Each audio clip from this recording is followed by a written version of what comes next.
Good afternoon, everyone, and welcome back to our Cooking Live with Donna. Today, you can see I changed my position so that I can actually cook with her. I'm not going to make everything, but I'm going to try to attempt these greens with her today. So if you have some of your ingredients, go get them. And please join in. Or if you can't do it now, you can always watch this again. And then you can cook with her at that time. We want to welcome you again this afternoon. Thank you for joining us. And we want to ask you to please share this with whomever you know so that they too can be blessed by viewing this program. I know I've learned a lot. And if there are things you've tried over the last few days, please put that in the chat so that we can see some of the things that you have tried and done over the past few days. Again, I am Dr. Christina Wells. I am the health ministry leader for the Lake Region Conference of Seventh-day Adventists. And before we get started, I'm just going to tell you a little bit about Donna Green-Goodman. She is a career public health educator. She graduated from Oakwood University with a degree in home economics and nutrition, and she earned her master's in public health from Loma Linda University in California. As a 25-year breast cancer survivor, Donna discovered the value of the power of plant foods in preventing and reversing disease. She has authored 3 books on healthy living called Something to Shout About. The second book is Cooking Up Good Health. And the third book is Still Cooking Up Good Health. And I will tell you, I have one of those books and it's awesome. She is a host and executive producer of the cooking show, Cooking Up Good Health, which airs on Bounce TV, Huntsville, and Hope Channel. And you can also visit her. She has a lifestyle therapeutics YouTube channel. And her husband, who is a physical therapist, own a Lifestyle Therapeutics, which is a lifestyle center for better health in Huntsville, where she provides wellness counseling and coaching and cooking classes.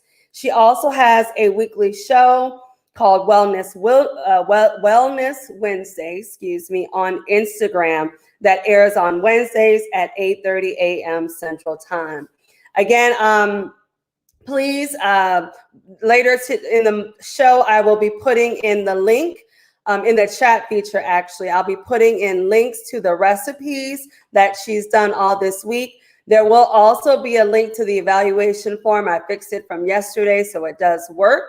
And then also later on, we'll have a link to her book, her website where you can get her books, and also to another program that she's going to be doing next week, dealing with women's health.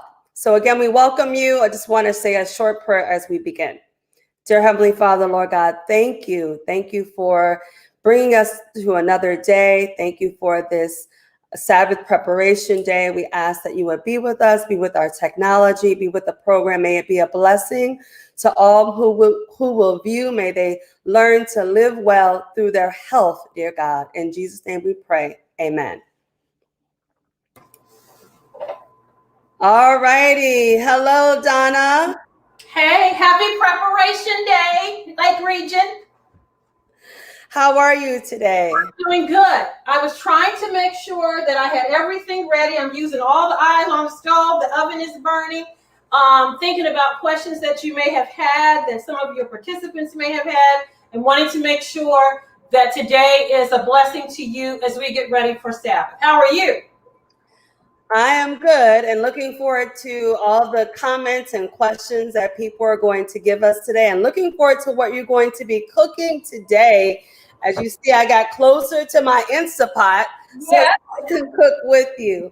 But we're excited about this Sabbath dinner that you're going to be making today. Sabbath dinner, I have some cousins who live here in town, and we laugh because we grew up, her grandmother in Allegheny East Conference in Philadelphia, and my mom were good cooks. And the ritual of getting ready for Sabbath, of course, on Friday, But sometimes on Thursday night, because of family commitments and all of that, and you're running a house, and when you get off of work on school on Friday, you don't want all that extra stuff to do. So in my home, my mom cooked us in the kitchen with her, and we helped get ready for Sabbath. And I can remember the first meal that I cooked was a Sabbath dinner. I think I was about 9 years old, and Mommy took me in the kitchen.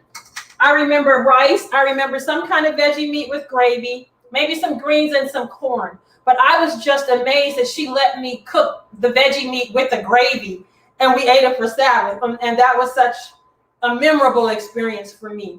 And so today, what I'm preparing are things that we typically eat for Sabbath dinner within our culture.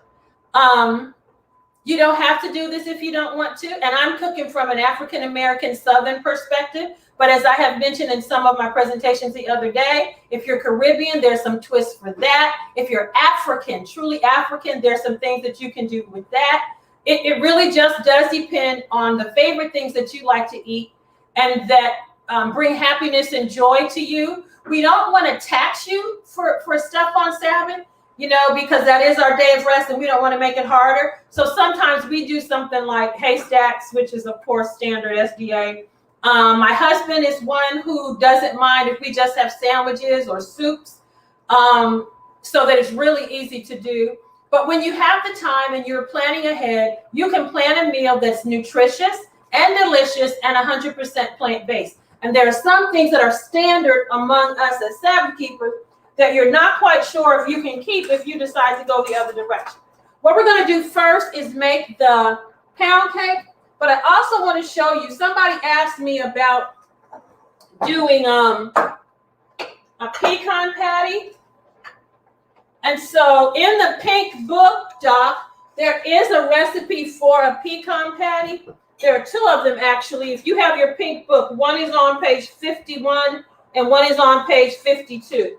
I made these with my students when I was teaching at Oakwood.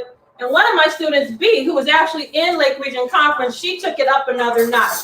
And basically what you do with this is you have water that's seasoned. So I have 3 cups of water that I have put some brags and onion powder and garlic powder and sage and thyme, a little smoke.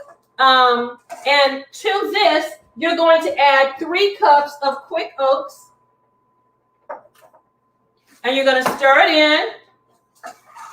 And you're just going to let this cook. So it's almost just like making oatmeal, except you season the water savory.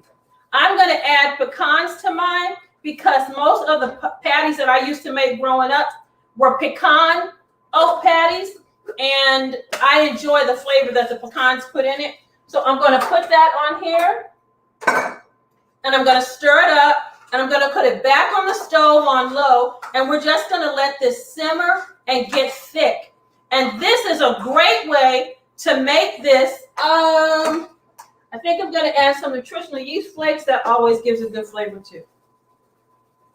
This is a good way to do this because typically the old school pecan patties or oat patties had eggs in them. And that's what the binder was. And this way you don't have to worry about the binder. You literally just let this sit. And we're going to put this over here on the heat and it's going to thicken up. And then we're going to come back and make the patties out of it. And I'll show you how to do that.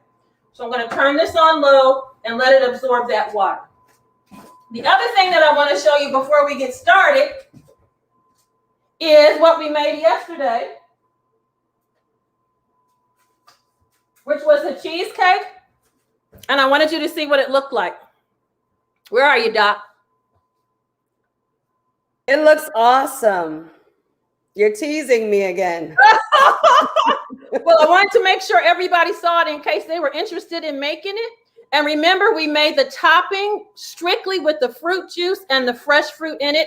And then you can see the texture inside of the cheesecake. I'm turning it opposite to what is everything. Yeah, that right there. Yeah. Right there. Okay. Yeah. It looks just like cheesecake. Yes, yes, yes, yes. And that's tofu. Tofu and non-dairy cream cheese. And you see the crust? Oh, looks good. Doesn't that look delicious? It does. Yeah, yeah, yeah. and it tastes good too. So that's that. You could do peach topping, cherry topping. You could mix different flavors inside of it if you wanted to make like a sweet potato cheesecake. Any of those variations you could do by adding it to the batter. But I wanted to make sure that I showed you that first. Awesome. Okay. I also want to show everybody the book. Here's the book, close up to again. And those oat patties are on page 51 and 52. So get your book. Okay, so the next thing that we're going to do is get the cake in the oven first, because that's going to take some time on a lower oven, and then we'll turn the oven up for the mac and cheese. I've already added 3 cups of all-purpose unbleached flour to the bowl. If you don't want to use any flour that is whiter flour, then you can use whole wheat flour. I had a student who was that way when I was teaching at Oakwood, and what I told her to do was to sift it several times so that it would lighten the texture of the cake. And her cake had a little more yellow color to it than this one does. Then I'm going to add 2 cups of sugar. And what I often say when I do this recipe is, comparing it to the one that I used to make, I would probably do 3 cups of sugar to 3 cups of flour, a pound of butter, and maybe 4 to 6 eggs. So we've totally eliminated the eggs, and we've cut the fat in half. So while there is still sugar in here, there are no eggs, there's no milk, there's no butter, and the amount of sugar that's there is less than it would normally be. Then I'm going to add baking powder, and I mentioned the other day the differences in the baking powder that I use. I like to use featherweight because it does not have aluminum or baking soda, both of which are harmful to the body. Then I'm going to add some salt, teaspoon of salt. And you should have the recipe there with you if you got the download. Right. So someone asked, I know that about the recipes, they are all if you look at the description of the program on Facebook and YouTube, there's 2 links there. The first one is a link to all the recipes. The second one is the link to the evaluation form. And please complete the evaluation form so that we can bring more great programs to you. Now, someone asked, the recipes that you cooked this week, are they also in your cookbook? Some of them are. I would say they're in a cookbook. I don't remember which one it is. Okay. But they're in a cookbook for sure. The cheesecake and stuff, yeah. Between Cooking Up Good Health and Still Cooking Up Good Health, the mac and cheese. Yeah. Yeah, they should be able to find it. And you can also go online to the YouTube channel, and I'm demonstrating a bunch of it. Awesome. Okay, next thing I'm going to do is add some margarine or oil. In the original recipe, I called for, I think it was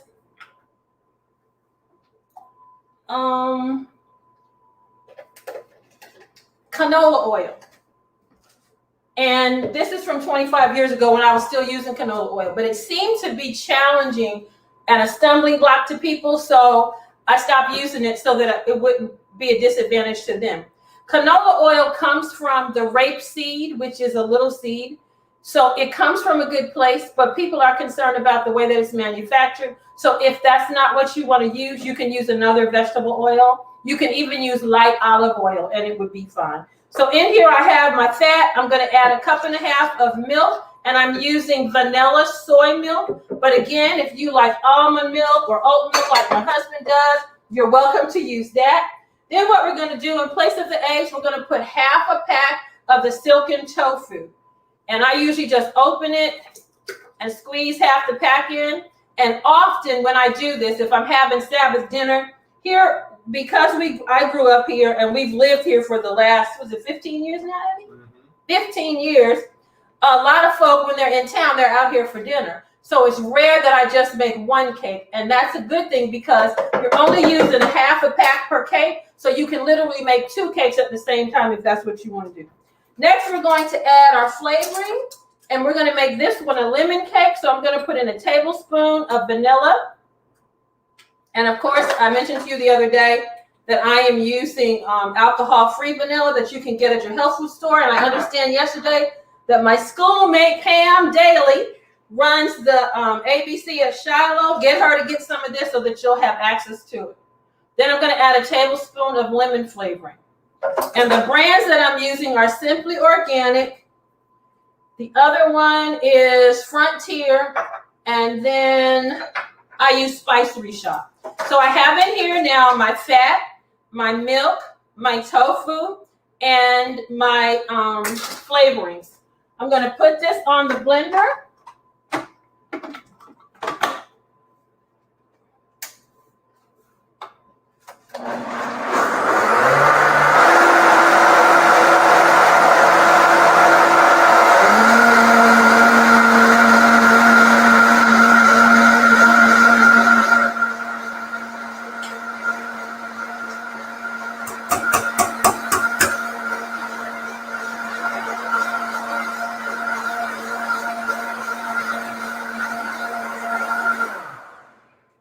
And we've got that blended.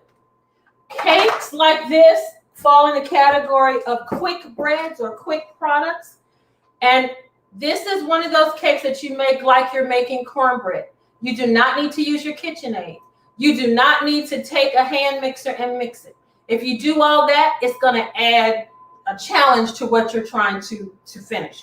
This is as simple as it gets. I've already stirred the dry ingredients. Now I'm going to take the wet ingredients and pour it inside of the dry ingredients. If anybody's cooking with me at home, please let her know if I need to slow down or show you something or repeat a question. Someone just had a question of, can you use silk vanilla creamer in place? Yes, you can. Yes, you can. And I think that's probably one of the best things that I like about this, not insisting that it has to be the products that I use, because it's been trial and error in my home. And my husband and son have been extremely patient as I have worked on these recipes. And if there's something that they don't like, they tell me, and I go back to the drawing board. And like I mentioned the other night, for years we've used soy milk. I grew up drinking the soy milk, but very recently my husband Eddie, who is a son of Lake Region, began to use the oat milk, and it's changed his life. So yeah, if you want to use creamer, use creamer. Is that going to make it more, what difference is that? Will that make? More moist. Okay. All right, now to this, we're going to add 2 tablespoons of lemon juice. This is the fresh lemon juice I've been talking about all week, and this is going to smooth the batter out. If you want to, you can take this, instead of putting it in a bun pan, you can put it in layers. If you want to add a little more milk to it, you can make cupcakes for children and ice them. It turns out beautifully. I'm going to come around there in a second so you can see the batter up close. This is all the stirring that you do, y'all. You don't want to overbeat it because it's a quick one. So you want to just get it nice and mixed. Now, one of the things that you probably are used to is coloring your cake. Turmeric can be added to the batter if you want it to look yellow. So I'm going to add a little turmeric to this so that the final product is going to have a yellow color to it. And the sugar that's in here overpowers the strength of the taste of the turmeric, so it's not a problem. And there it has that little yellow color. And then if you experiment with other plant-based colorings like beet powder or spinach powder, you could probably put that in there as well if you were making something that you wanted color. Can everybody see the batter? That's it. Any questions about the batter? No, it looks great. Okay. Yeah, we could see it well. It looks great. All right. Here we go. Now we're going to pour it in a bundt pan. And of course, my husband and son were happy when I started making this because there are no eggs in it, so they could lick the spoon because there's no danger of the raw egg. And then one of the secrets that my mom always said, and it's something that I have continued to do, she said, love is the secret ingredient, but we always, whenever we're in the kitchen, we are praying. Lord, be with this food, make it to be a blessing to people, make sure that it turns out really well. And Sister White talks a lot about the science of good cookery, And there's a statement, I'm not sure which book it's in, but she said, over the graves of many should read, died of poor cooking. So if you are a cook, we want you to make sure you're doing it really well. And if you're not and you want to learn, we want to make sure we can teach you. So this goes in the oven now at 350 for about 50 minutes, which means it should be ready right at 4 o'clock so that you can see it.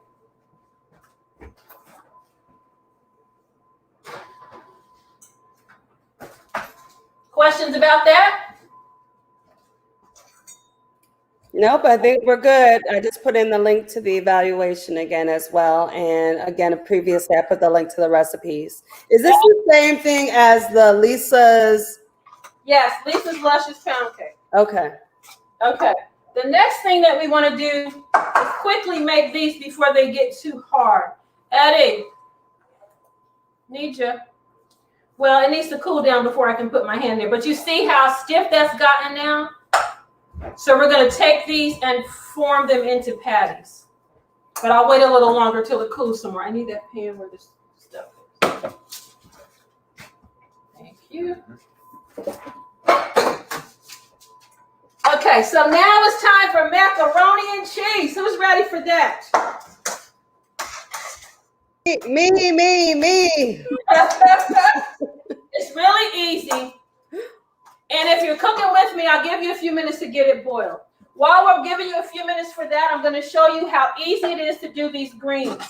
Like I said, we have a garden where we're raising collards, kale, turnip, broccoli, cauliflower. And we use all the greens, and we use the green leaves from the cabbage, from the broccoli and the cauliflower. And there's green cabbage and red cabbage out there too. Usually we'll use those, but we're switching seasons now, so the new ones are too young for us to pick yet, and the old ones are about gone. So we just went to the grocery store and we got some greens, and my husband washed them up and cut them for me. And typically I would put these inside of a pot on top of the stove and cook them till they were tender, or I would put them in my crock pot and cook them overnight. But since I have gotten the Instant Pot, I like to use it as well. And the reason I really enjoy it is because you can just turn it on and go. And you don't have to use as much in it. So you end up using the pressure that's going to exert or pull out the water that's inside of the greens. And most of the fruits and vegetables that we eat have about equal amount of water in them, 70 to 80%, as does the human body. So what we're going to do now is take these greens and we're just going to stuff them down inside here. There's a line in here that they tell you not to go above, and I usually don't go above it unless I'm doing greens because I know they're going to cook down, and I don't worry so much about that. It's not meat or anything. Then I have cut up red onion, garlic, and red pepper. Are you working with me, Doc? You got yours going? I got mine going here, and I'm getting ready to put them in a few minutes. I'm doing kale greens, though. Okay, that's fine. I would use the same recipe for it because the green itself is what has a different flavor. These are just red onions that I sliced, and I started cooking with red onions and red bell pepper in my greens years ago when I lived in Atlanta, Georgia. One of my friends at church asked me to do a demonstration, and he wanted me to make Ethiopian collard greens, and that's when I discovered that when Ethiopians make theirs, they do red onion, red bell pepper, fresh garlic, ginger, and spices. And so this is like the southern version of that. So we're going to add that in, and then I'm adding some McKay's. I'm adding some bacon, which gives you that southern smoked flavor. If you don't have that, you can use the liquid smoke or some smoked paprika. And because it's summertime, I'm going to add some sugar to them because the greens that you get in the wintertime are sweeter and more tender because the frost has hit them. And in the summertime, when you're cooking greens for Sabbath dinner or for a family gathering, they take longer to cook. They're not always as sweet because they've grown in the summertime. And so that's why I add the sugar to it. Now I'm going to add the rest of the greens and mash those down inside of here. And then I'll put the same seasonings on top. I think we'll get them all in here.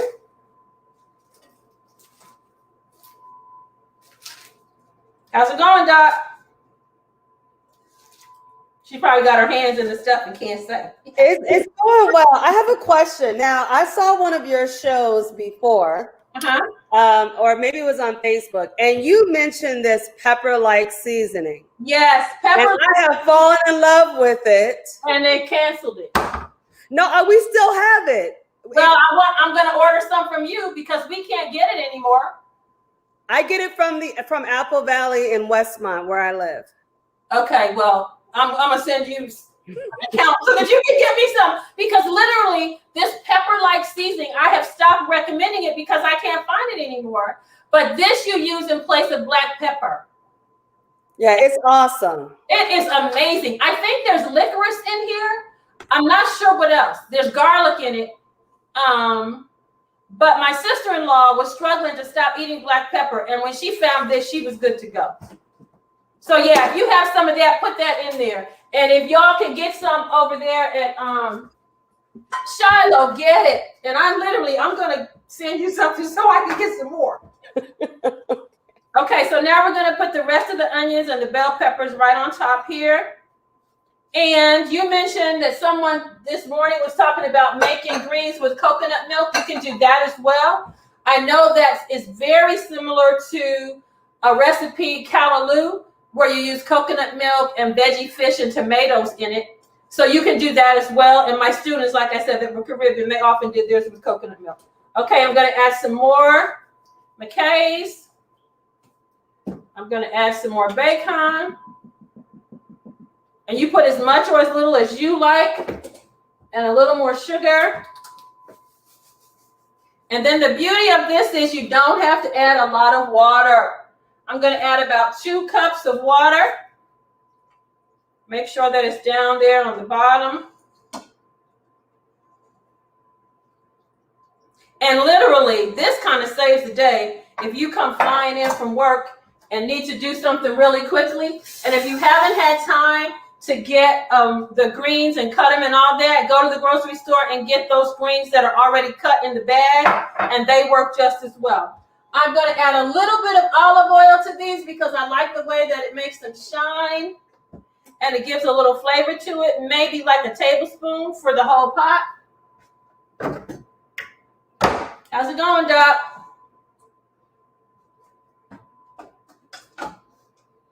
It's going great. I don't use any water. I use only a little bit of olive oil. Okay. But it's going well. Okay. Are you ready to put your top on yet? Almost, not yet. I'm going to be a little bit behind you. Okay. But it'll be done by the time of the end of the show. Yes. Now, when I was talking to Doc before we started, she said she only cooks hers about 12 minutes. Have you filled yours all the way to the top, Doc? Not yet. Are you going to? Yes. Okay. So you're not sauteing yours today, right? No, I am. I'm sauteing my veggies first. Okay. Okay. And then I'm going to add the greens. Okay. So if you cook it the way that Doc is doing it, you don't need to cook it as long. I'm going to cook mine longer because they are summer greens, so it's going to take a little longer to cook. And I did not do any sauteing or anything, so the pot is not hot. Now that it's all ready, I'm going to put the top on it. And one of the things that the lady at our office and I have learned is that every single one of these pots is totally different. Every one.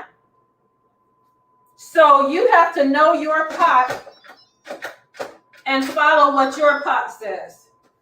And we have one here, one at the office, and Ms. Garney has her own. And so we sometimes get confused going back and forth.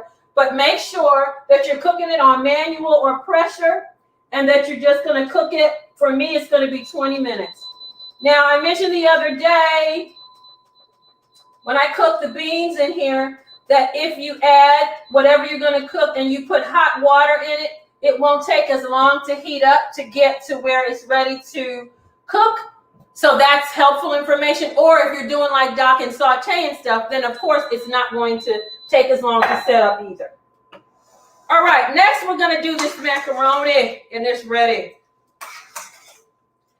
I'm asking that as I make this, you pay attention to what I'm doing with it, but then you think about the macaroni and cheese that you're used to eating and what it tastes like and what your mama or you put in it to make it taste good, And those are the things that you can add from a plant-based perspective to make this delicious.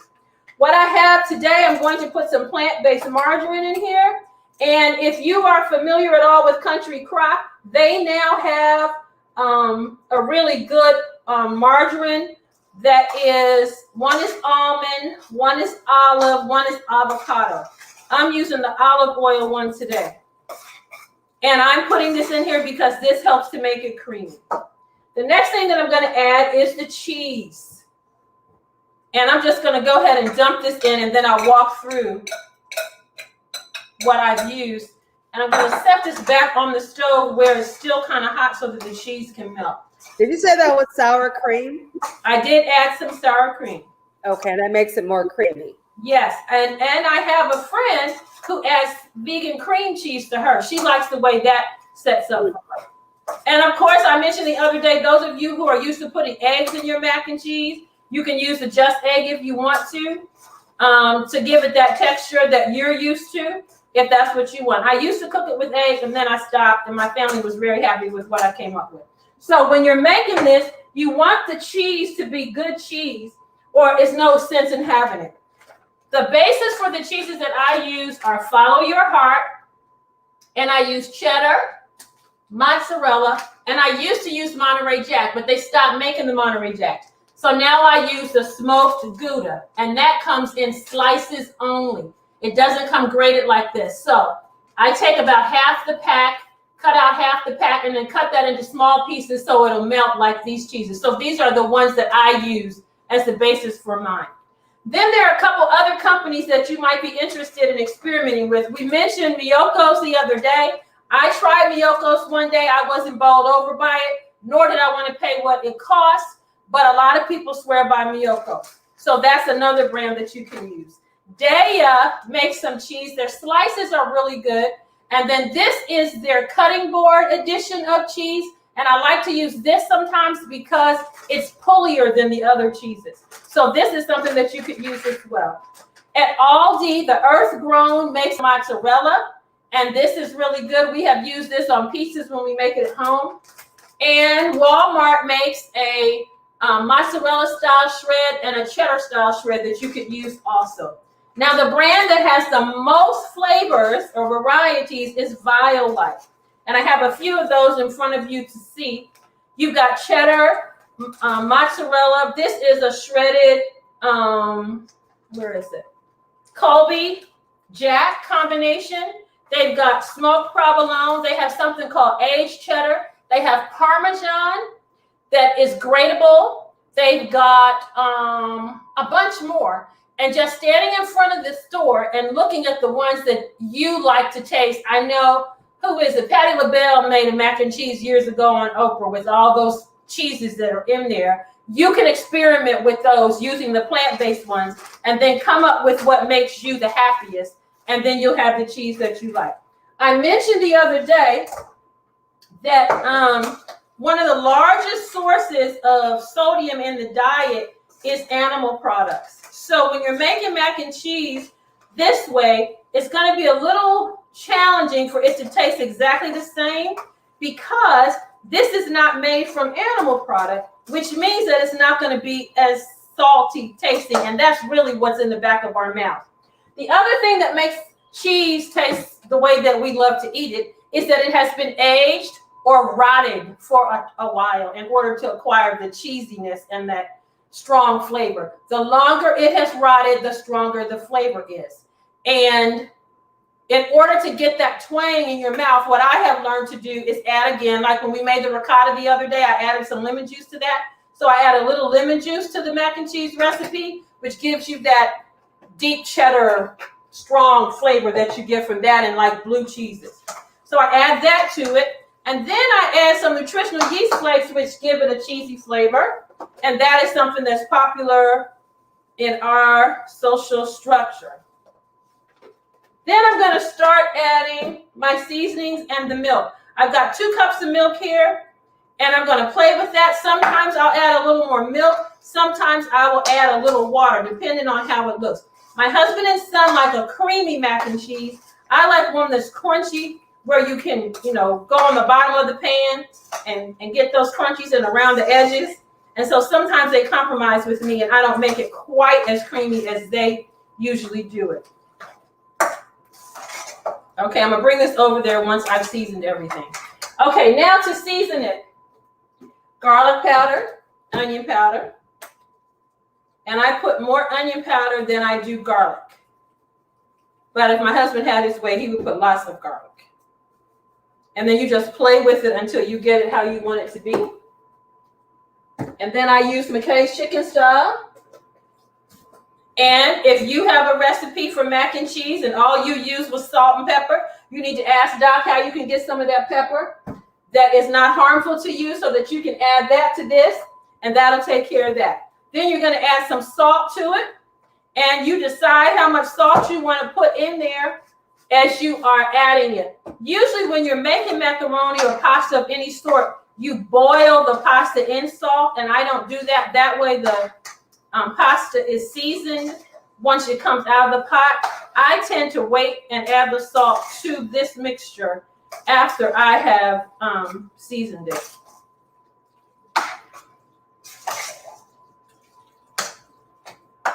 Okay, now this is usually when my husband shows up in the kitchen. I'm gonna taste this and see how we're doing.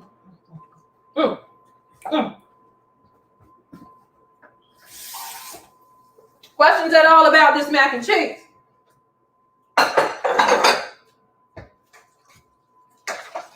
It looks good. Are you gonna come and let us see it when you finish?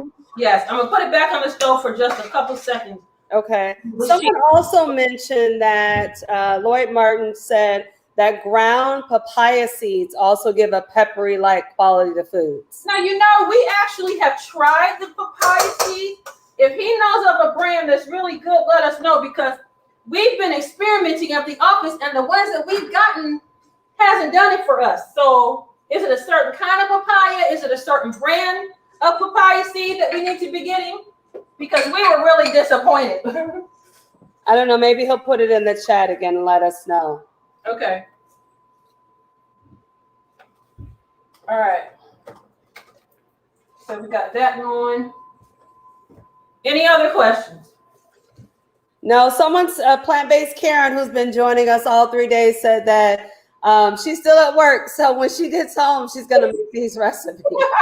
Okay, plant-based Karen, we're sorry you can't be here with us today. All right, the pan. Now, the cake that we're making today and this macaroni and cheese freeze really well, if that's the case that you need to do, so you don't have to worry about that. And if you're the type of person who makes a roux when you make your macaroni and cheese instead of dumping it in like that, you can also do that with the non-dairy milks and cheeses and then pour the sauce over the macaroni. Now, I was saying that, what difference does making the roux make? Well, for some people, they like the way that it creams up as a sauce and everything is evenly distributed. I like the way the cheese pieces are in there and they get pulley when you serve it. So that's why I do it this way. Oh, okay. I have done it both ways. But this is the easiest way. And then for those of you who are interested, on our YouTube channel, there's an old version of me making the macaroni and cheese and the pound cake that you can watch again once we're done with this.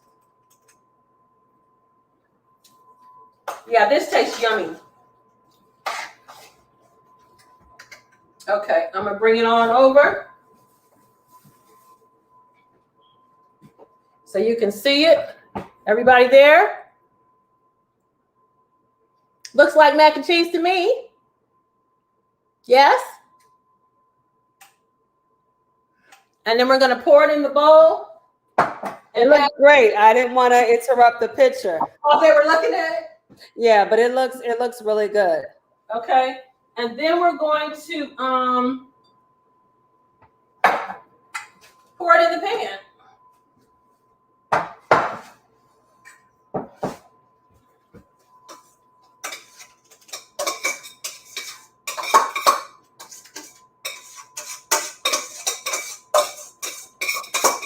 So So Lloyd Martin said about the papaya seeds, he says that he just uses the fresh seeds and grinds them himself, and he dries them out and uses a pepper grinder. So okay, well maybe we need to do it ourselves and not buy somebody else's. Okay, so Pamela asks, do you grease the pan? For the macaroni and cheese? Yes. No, ma'am. Okay. And then the next thing I'm going to do is put the cheese on top. And what I like to do is use a combination of cheeses on the top the same way I've done inside. So I'm putting cheddar and mozzarella on top. And Minnie Jones asks, when you're doing all that mixing, to what texture do you cook the macaroni? What does she mean to what texture? How done do you want it to be? Yeah, maybe so. Usually I cook it at about 350, 400 for about 35, 40 minutes. No, I think I don't know if she means the macaroni itself. Macaroni? Yes. It depends on what you like. If you're using traditional pasta like I did today, the normal, 11 minutes, 9 minutes that they tell you to cook it should be fine. Okay. I failed to mention at the beginning, which I usually do, that if you want to use whole grain pasta, you can do this. I know I was introduced to DeLallo brand pastas when I was up at Andrews visiting my nephew and his wife. And I got it at Apple Valley. So you should be able to find DeLallo brand at Apple Valley there. And if you want to use whole wheat pasta, you can use whole wheat pasta too. It's up to you. And I hope that you feel challenged to do this with me suggesting that you put on there what makes you happy. Because a lot of times when we have gone and we've eaten in the company of people who are plant-based, the food tastes different than what you expect it to taste. And it may be that the way they cook it is a little different than what you would normally do. So that's why I introduced you to all the cheeses that you can use if you want to, the different brands that you can try.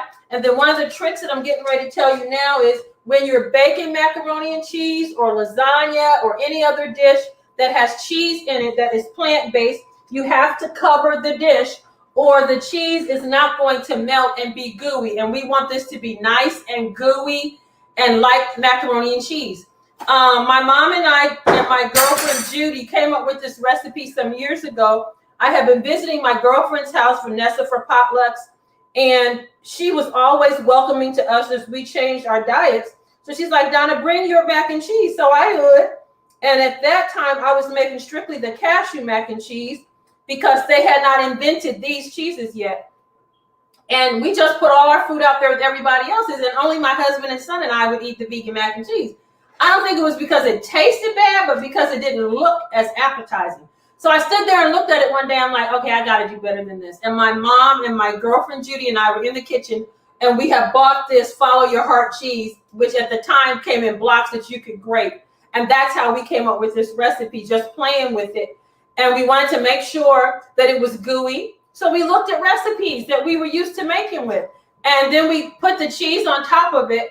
And that's when I discovered that you definitely needed to cover this in order for it to melt.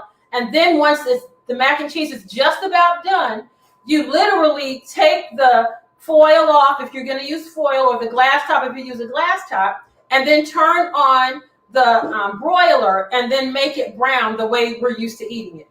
And then the longer you leave it in the oven on a lower level, you're going to get all the crunchy edges around the side. And yeah, my students loved it. I have people contacting me who knew my student, who knew my son, who've been to my house, because it's really good. It's really good. And if you want to use evaporated milk, I don't know if I told you that there is a plant-based version. Have you seen that, Doc? I think I saw it online. Okay. Yeah, but I'm not sure if I saw it in the store. I may have seen this. I can't remember where I saw it. But somebody made the comment that looks like smack your blank. Yes, it is. Somebody's mama gonna get slapped for Saturday dinner. Okay, this is Nature's Charm evaporated milk. If y'all are used to using evaporated milk, then you get some of this. Look at Mama's recipe. If she wrote it down, if she didn't write it down, then you talk to her or somebody that you know and find out what they put in theirs. Then find the plant-based version of it. And then as you're playing with it, pray and ask God to tell you what seasonings need to go in there, pop those in there, and you have some mac and cheese that's going to make you want to slap somebody. Right. Someone said that does the condensed, well, let me ask this question. Does the condensed milk make it sweeter? Does it have like a sweetness to it, or well, this is evaporated, like a creamer? This is evaporated. They have condensed too, which is that's evaporated milk. This is evaporated milk. So this shouldn't make it sweet. Okay, that's dairy and soy free, rich, tasty, and vegan. And I remember growing up. I put that in the fridge. You can have it if you want. I already ate a piece. Okay. I remember growing up and using evaporated milk for certain dishes. And if it's creaminess that you're looking for, remember now, these non-dairy products are not as high in fat and cholesterol and saturated fat as your milks are. So they're not going to be quite as thick and creamy, but you can definitely make that happen. And if you want to, you can add flour and make the roux or add flour to your mix to thicken that up some as well also. Okay, I'm going to sit this here because we're waiting on this cake. Let me see, maybe I can put it in the oven. Check and see if there are any questions, Doc, while I'm making this change here.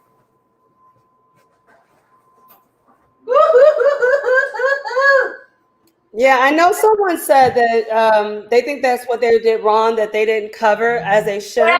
Yes, you get it all mixed up and it tastes perfect, and you put the cheese on and you say, thank you, Jesus, for giving me this recipe. I'm trying to do better.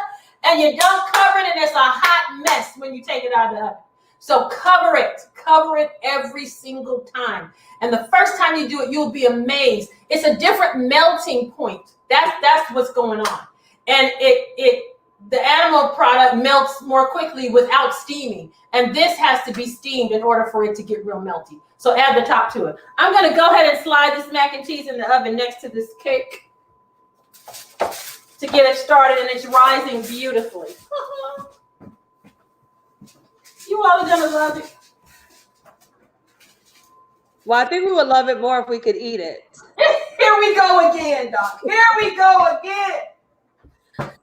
Maybe you should make a visit to Lake Region in person so that we could eat some of this food. We'll see what God has planned. Okay, now you asked for the little burgers, the oat burgers. So I'm going to show you how I do these. And you know how when you're making regular oatmeal and you have some left over, it gets thick like this? This is what you're trying to do. The first time my mom and I made these, I was like stunned. I could not believe it. You can now take these if you want to and roll them in your hand, or you can do what I'm about to do and use this burger press. You can get these burger presses at home stores, no problem. And they're easy to do. So what I'm going to do is take some of this mix and put it here.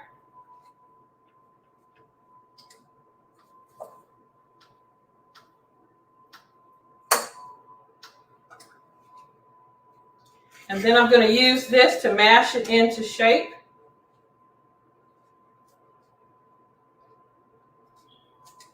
And when it comes out, you have these cute little burgers that have grill lines on them. I'm going to come over and show you once I get them done. And then you put these on your pan and you bake them in the oven. If you want them thinner, of course, you can make them thinner. These are kind of thick like burgers. When I was a patient at Wildwood, they made these one day and we went on a picnic, and I didn't know that this is what they had made for lunch. And when we got there for lunch, they're doing burgers, and I'm like, uh-oh, we got grillers today. And it turned out that it was nothing but oat burgers, but the presentation made all the difference in the world. Now, in our home, when we do oat burgers, we don't eat them plain. We always do them with gravy. And so I would probably make a gravy to go over these. You put them in the mold, you mash it down like that to get the lines. Then you take it out And you slide it off. And you put it on your pan and bake it. Questions as we're doing this? And I don't see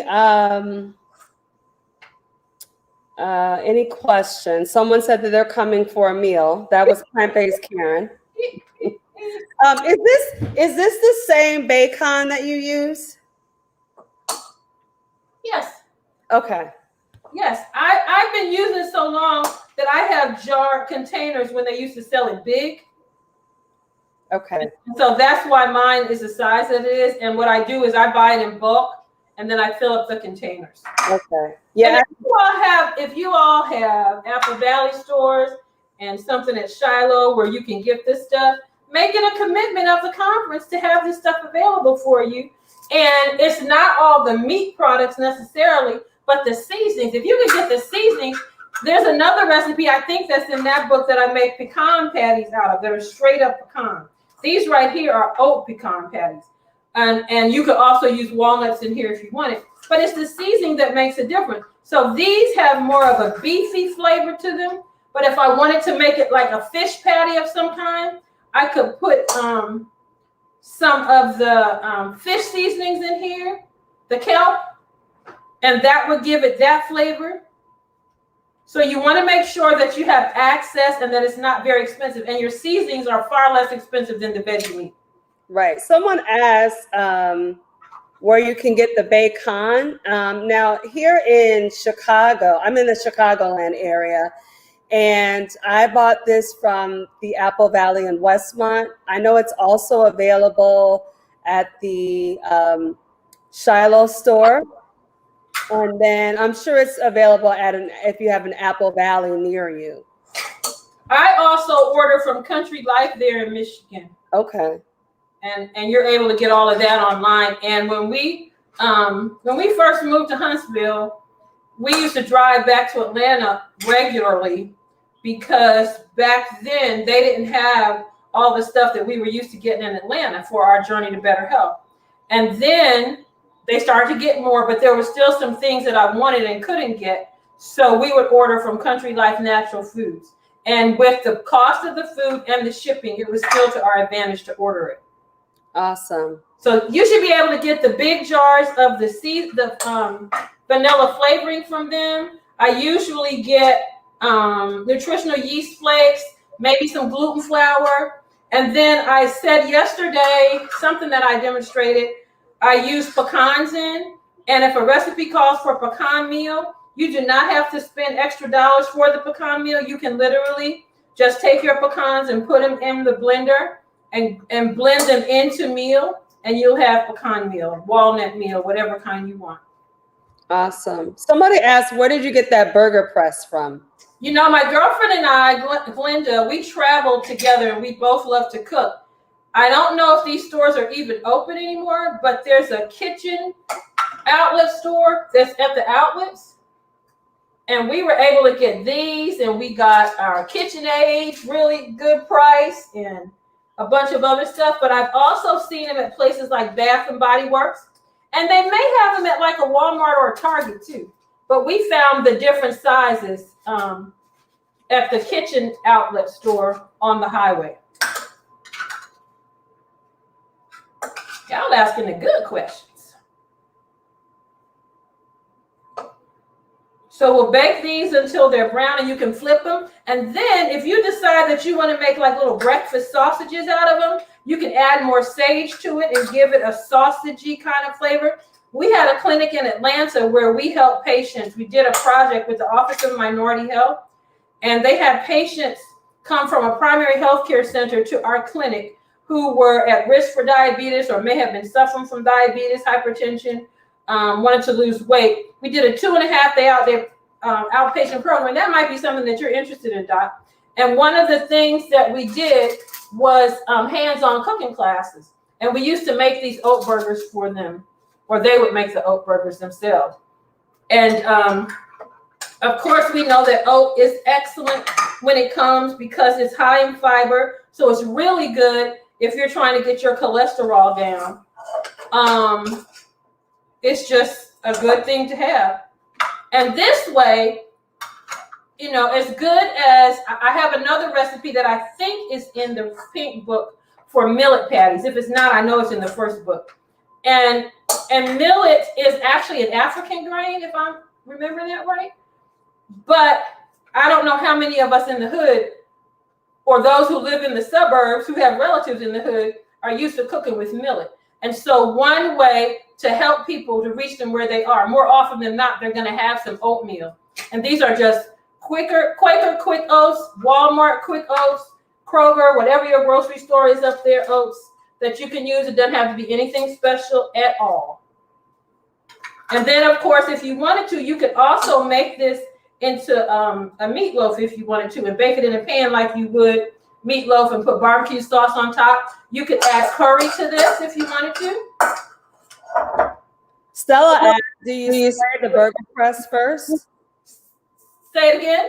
Do you spray the burger press first? I haven't sprayed it since I've been using it this time. You could if you wanted to. And I think that was one of the things that was challenging for me to believe when I started eating this way, because I grew up where you put a lot of fat on stuff and you sprayed everything and all of that. And I discovered that you didn't have to. You can go totally oil-free if you want, or you can go lighter oil. And you're surprised at how well it does. And I think part of the reason this works so well is because when you're cooking this way, you're using the whole food that has oils in it.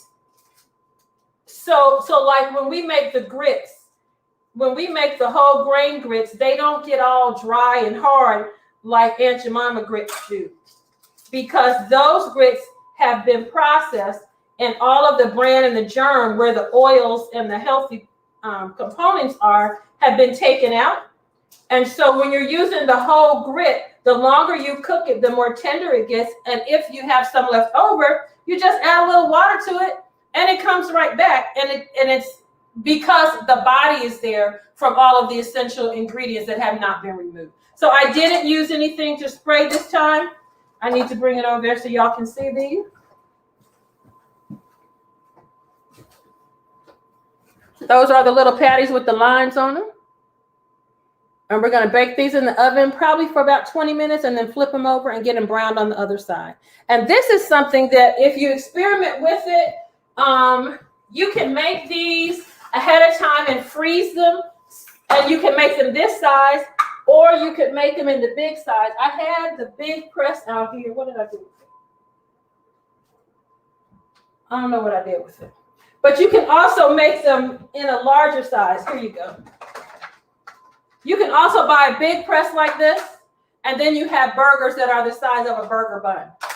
And so to make these, bake them, put them in the freezer in freezer bags, you always have something that you can just grab and use and eat, and it's really, really good.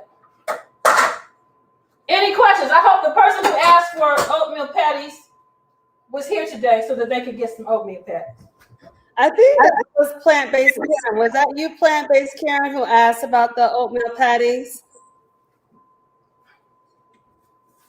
And then this is the recipe that is in the book, and when you put it in gravy, then it gets a little softer and it's more like the oat burgers that we're probably used to eating.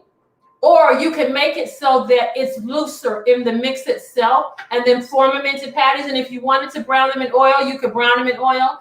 And then when you take them out of the oil and you have a little oil left in the pan, you put some onions and bell peppers, mushrooms if you want to in there, saute that, then add your flour, probably the amount of oil you have in there to about 2 tablespoons of flour.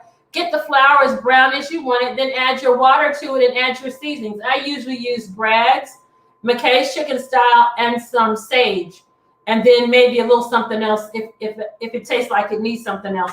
And then take the patties and float them back inside of there. Or if you decide to make the patties ahead of time for Sabbath, and then when you get home from church or it's time to eat because we're not at church yet, you take the patties out and put them in the pan, make the hot gravy and pour the gravy over them and stick them in the oven until the patties are heated. And as the patties heat up, that's the thing, the beautiful thing with grains is that it continues to swell and swell and swell. The capacity to swell is high. And so then you're going to have these soft, delicious, amazing, juicy patties. All you need is some mashed potatoes and some rice, or maybe next to a little macaroni and cheese like y'all do on salad.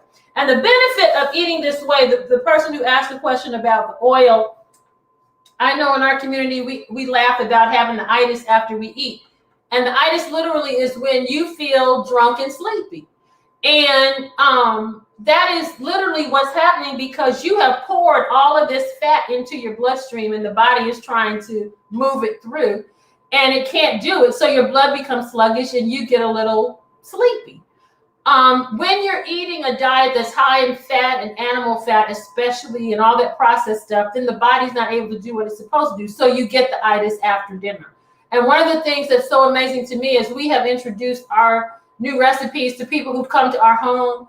Or like last week, we had a patient at the office and we were feeding them some things and they kept saying how clean the food tasted and that they didn't feel like they were going to go to sleep afterwards. And Sister White talks about how you shouldn't eat certain foods together because it can impair digestion, and that you don't want to eat sugar and milk combinations because it turns to alcohol. And so literally moving to this keeps you alert because it's high fiber, because it's high water, because it's full of disease-fighting phytochemicals, all of those things there. So if like after this dinner, we would, instead of having a lemon pound cake, or if we did lemon pound cake and made it into strawberry shortcake and put that strawberries and the whipped cream we made the other day on there. And then we may have had blueberry cobbler. And if someone didn't want to have the pound cake or the cobbler, you could just give them a bowl of blueberries and put that whipped topping on there. They're eating beans and blueberries. So the beans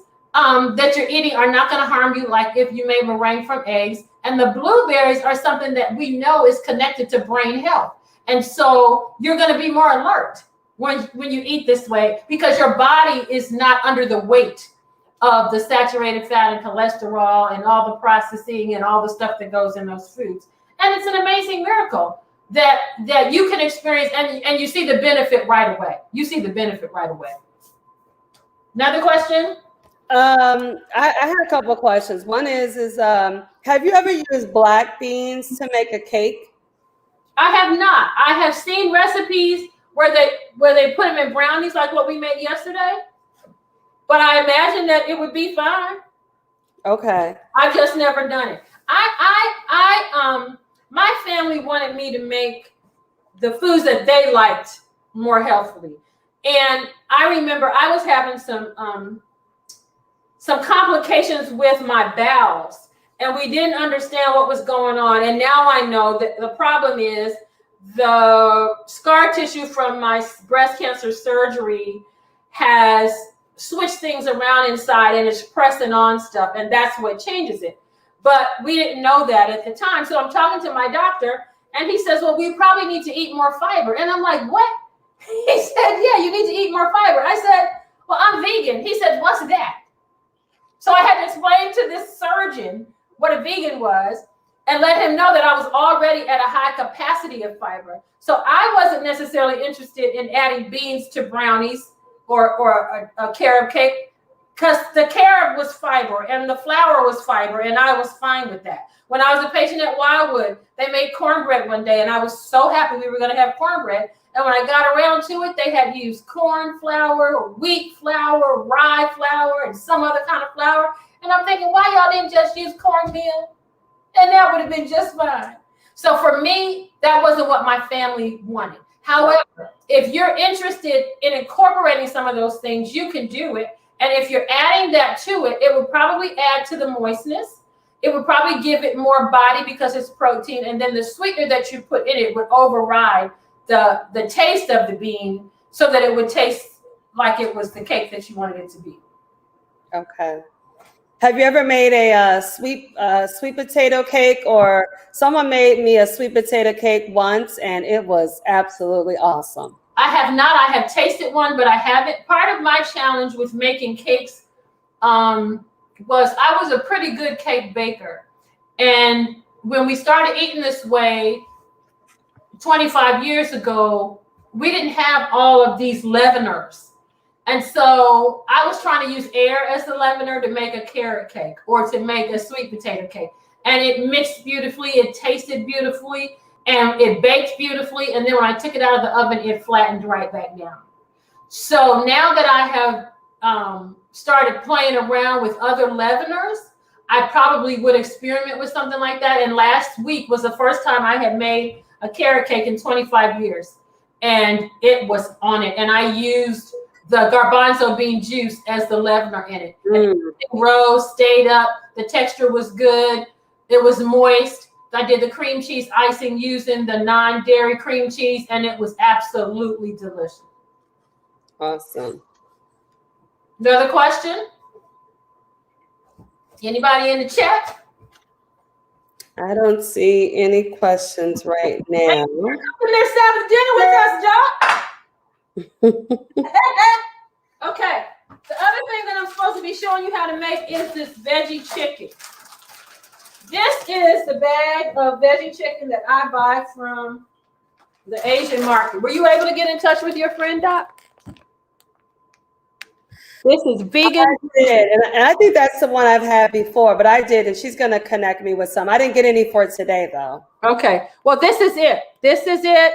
And it comes in a bag like this if you want to buy the big bag, or it comes in a little bag that might have 4 or 6 sticks in there, and the little bag is green and white. So this is the bag that I use. And y'all, this is as hard as this recipe is. It's not hard at all. You take a knife, you open the bag, you pour the meat in the dish that you're going to bake it in, like that. And then, if you want to, right now, you could add barbecue sauce to this. There's a barbecue sauce recipe in the book, Donna's Mama's Barbecue Sauce, that you could pour over this and bake it in the oven. If you had a curry sauce, you could take the curry sauce and pour over this and bake it in the oven. If you wanted to fry them just like they are, you could pop them in some oil and they would get crispy because they have a little skin on them. These actually remind me of fry sticks that we used to eat when I was a child 50 years ago. You can take this when it's thawed and pull the pieces apart if you wanted to make something like chicken and dumplings, or if you wanted to make a chicken salad out of it. What I wanted to do was to find a way to make something that tasted like roasted chicken, because I kept seeing people talk about a roasted chicken breast. I was raised in a vegetarian home and was never interested in eating meat or meat product. Well, meat. I didn't like the meat products. My mother made me eat them. But I noticed that people love this chicken. And one of the things that you should consider, as Lake Region has offered this for you, is the reason why it's important for you to give up those animals. When we take meat and heat it, the act of heating it softens the fat that's in there, and it activates a carcinogen. If we take that same meat and marinate it like what I'm about to do and put it on the grill, and there's a charcoal grill, as the meat is heated, the fat is melted, a carcinogen is activated, the fat drops down into the charcoal, and the smoke comes back up, another carcinogen is activated. And then if we leave the meat on the grill till it gets crunchy, more carcinogen is activated. And this is why in Leviticus, God is clear that you can eat this chicken, but you are never, ever to eat the fat or the blood. So they did a study out in California. They were looking at men in a community, and they were stunned to see the extremely high amount of prostate cancer among the African American men compared to the white men who were all living in the same community. They did a diet history, and they discovered that the black men were eating an inordinate amount of chicken. We do chicken wings, chicken legs, chicken thighs, chicken breast, barbecue chicken, fried chicken, baked chicken, broiled chicken. And that's probably a step in the right direction for many people who used to eat pork and beef. But when you are eating these products, especially if they're not prepared in the way that God prescribes, which is kosher, where the animal is killed calmly, all the blood and fat is removed, and then you add seasonings back to it to make it taste like something, you are increasing your risk, not just for cancer, but for diabetes and hypertension and a whole lot of other chronic diseases that you don't have to have. So because a lot of the work that I do is community in nature, I run into people who are like, well, what am I gonna do for my chicken breast or for my chicken legs or whatever? And so when I found this product, I looked for a recipe that could help it look like it was baked chicken. So I take this chicken, and if you don't have this chicken, but you have some Gardein chicken breasts, you could use the chicken breasts as well. If you have some fried chick, you can use the fried chick. If you have tofu that you have frozen and thawed out so it has a meaty texture, you can do the same thing for this. So this is some olive oil that's been seasoned with garlic powder and onion powder and thyme and rosemary and sage and what else? McKay's chicken style. And I'm literally just going to pour this like this on the meat. Now, I know yesterday we talked about, because I had some chickettes. You said we could use that too. You can use chickettes too. Someone asked, can you cook these in the air fryer? Yes, you can cook them in the air fryer. And if you have a, what are the two kinds of oven? Oh man, what is it called? The convection? Convection. That's what an air fryer is. An air fryer is a convection oven. So if you already have a convection oven in your house, you don't need to buy the convection oven unless you just want to use it for convenience as a tabletop appliance. And the thing is, you're cooking at a high temperature, and there's a fan inside of it that distributes the air evenly over all of the areas of, or the surface of the food that you're cooking. So that's why the air fryer works as well as it does. It's not a novel idea. It literally is a convection oven for your counter so that the principle is the same. And I don't fry these. I don't know the last time I fried these, maybe 25 years ago when I first started eating them, because I discovered that when I baked them, the skin crisped up just as well as if I had fried them. Now, if you want to batter them, it might be a little easier to do those if you're going to fry those in a little oil rather than the convection. But yes, I also recommend the convection oven as well. I'm going to pull this over in a minute. I want to check the cake. It should be ready to come out.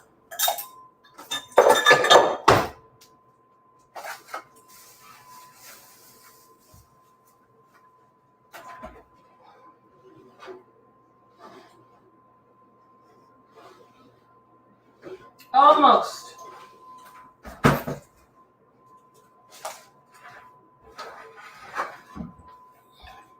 Here we go.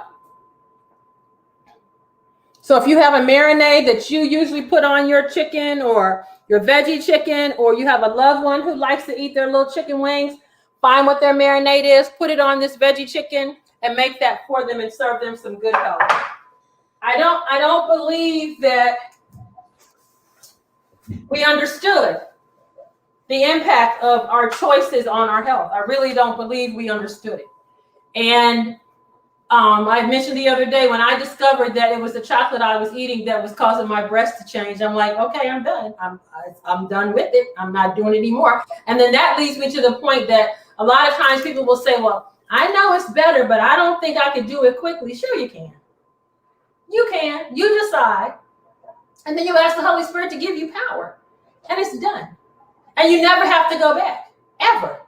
Because you're walking in newness of life and you're walking in the miracle that God has promised you. And I'm sure Doc could confirm that when her patients decide to make these choices, immediately things start to go the other direction.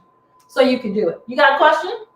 Yeah, I have a comment and then a question. One, I was going to say, I amen to what you just said. When I decided to go plant-based about 7 years ago, I loved chicken. Man, I didn't think I was going to ever stop eating chicken. But the Lord told me, he called me, he sent someone to say, hey, look, you need to go plant-based. And I have loved it ever since. and never wanted to go back, even when I smelled the smell of chicken. But that chicken looks good. Margaret asked, "Where can you tell us again where you found the chicken?" I find the chicken at Asian markets. Now, I know for sure in Chicago that there are vegan restaurants that sell this. So there should also be Asian stores where you can buy this. In DC at the Adventist Book Center there, they sell it. So Pam Daly or the people in Apple Valley should be able to get it as well. But if you can't get it there, then try one of the local Asian markets like I mentioned yesterday, and they will have this. They also have some amazing vegan lamb chunks. And Miss Garney at our office and I last year, we did shish kebabs with those lamb chunks. Somebody else was getting slapped because they were so good. You put them in a marinade similar to this with the onions and the bell peppers and the mushrooms and whatever else you want to put on there, and then put it on the grill. And if you don't have a grill, we roasted ours in the oven, and they were just absolutely delicious. The pulliness of it was very good. Sometimes I'll do that in a barbecue sauce. They have beef chunks. If you or someone you love like shrimp or crab, they have that. They also have fish, a fresh fish, and a salmon that you can get. And then some of the Asian restaurants who have plant meats as a part of their menu have Asian names for it. And I'm drawing a blank on some of them. But you can also buy some of those prepared in these institutional size bags as well. And I know, at a church dinner, Sabbath dinner, you might have to add some onions and bell pepper, a little garlic, and kick it up some. But that's something that you could serve. And I enjoy recommending these because they have far less ingredients than some of the veggie meat that we have grown accustomed to eating, because the Asians have done this for years. So that's a real option that you can embrace. And then if you are one of those who doesn't want to eat any veggie meat, that's fine too. Make yourself some oat burgers or some pecan burgers or some millet burgers or some black bean and brown rice burgers. You have options that you can use. What's the sodium content like on those? I don't even know. Oh, okay. I don't know. But it's less than what's in I was amazed as a child. My mom used to be at camp meeting, so it's ironic that I'm doing this for you guys this week. In Allegheny East, she was one of the ladies in the store, the campus store, who would work for Worthington and Loma Linda and sample their products. And so people would come in between meetings through the day, and mommy would have a pan and she'd brown some stuff up or make a salad out of it, and we would serve that as samples. And back then the food was very simple. And then when they were bought out by Morningstar Farms and that company, the ingredient list got a lot longer. And now there's a guy, Don Otis, with Heritage Health Foods, who is trying to restore the Worthington products, at least, back to the simplicity. That's why when you and I were talking yesterday about the Chickettes, I was so excited, because Chickettes comes in this long, skinny roll, but now they also have the big fat roll that's like the chicken roll. And the Chickettes don't have any eggs in them. And so we're watching, I think, under pressure, some of the products that we use culturally become healthier, because there's so many more options on the market, and they want to be in the competition as well. So if you have some Chickettes, that's what you said you were going to use. What I would do, if you're going to do them, Doc, is pull them into bigger pieces so that it looks, because the little roll, do you have a little roll or a big roll? I have a little roll. Okay, well, pull them into as big pieces as you can, and then find the big roll, and you'll be able to pull those into bigger pieces. And my dad used to take those and dip them in a wet batter, a dry batter, and fry them. But you could also do one of these marinades and bake them in the oven. Okay. That looks good. That looks like real chicken. Yeah, girl. And when people come over here, except for the stick, that's what throws them off, because as they start to bite it, they think they're eating a little chicken something. And then they get to the stick and they're like, what was that? And this is something that we serve when I have big dinners or when I'm in the community and I want to offer something that people can eat. And I think I mentioned yesterday one of our patients in dialysis, and when he decided to give up the animal products totally, and he stopped by the office, he's like, Miss Donna, can you make me some of that chicken stuff you make? And I'm like, yeah. So every 2.5, 3 weeks, he would show up, give me a little money to buy some and make them for him just like this, so that he could have that as an option. And I think it's time for us to stop fussing about that. It's time for us to meet people where they are. That's what Jesus did. That's what Jesus did. Meet them where they are, point them in the direction where they can do more, and let the Holy Spirit convict them as they go on their journey for better health.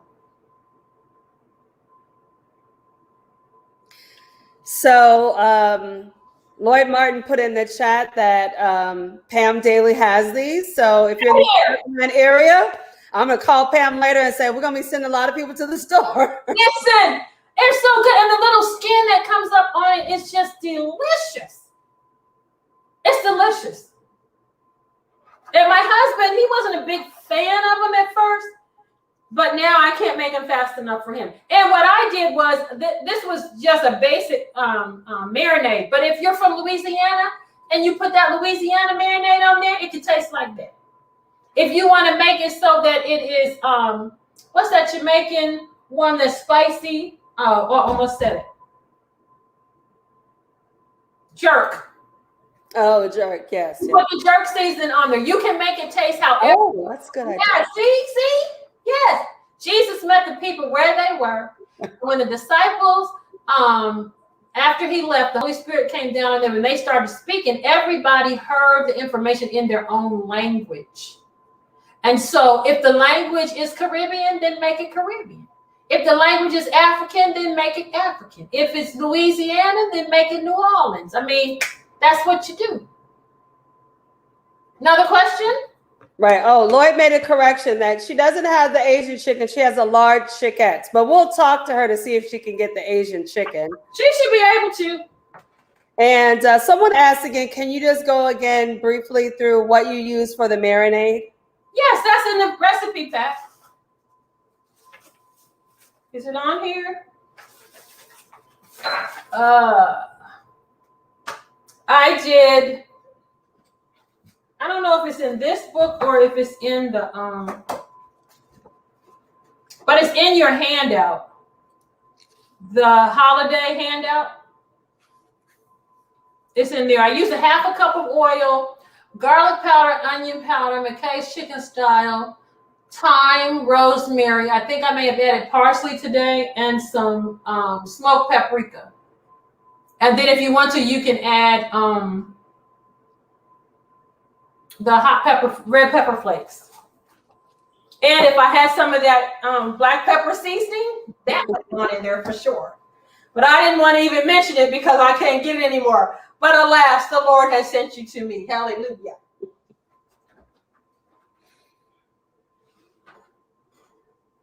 Okay, dokie.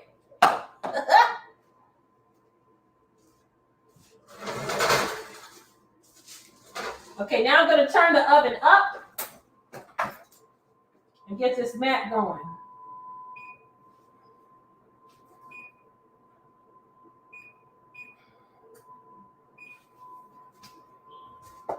Okay, we'll give this a couple seconds to cool down some, and then I'll take it out of this pan so you can see what it looks like. Are your greens done yet, ma'am? They are. I just took the top off, so I'm going to take a look at them. Okay.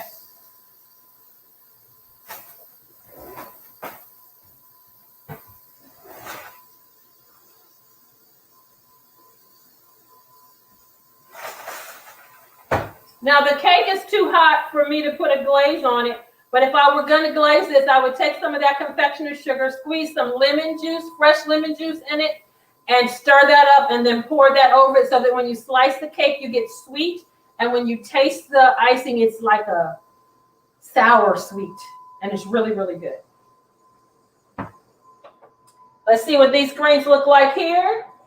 Sabbath dinner is ready. And I don't know what time the sun sets up there, but y'all should have some time to go. Now yes, Lord, make you some dinner. They smell so good, Doc.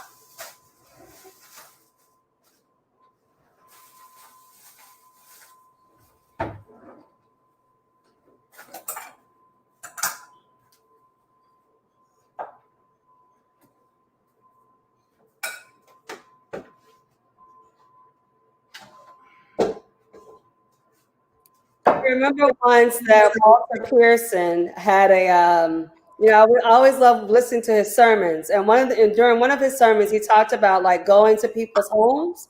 Yes. You'd always be scared if you heard a can open. But if he could smell like aromas, you know, but if you heard that can open, you got worried. I think the other thing that we have a really good opportunity to do right now is to teach people how to do stuff from field to table. I don't know where the churches in Lake Region are located. I was at one of the ones in Detroit a couple of years ago. But if you're on a lot that has some dirt on it, you can plant a garden and feed the church and the community and show them how to make these dishes. That's a good and why they're so good for them. Okay, we got greens for Sabbath dinner.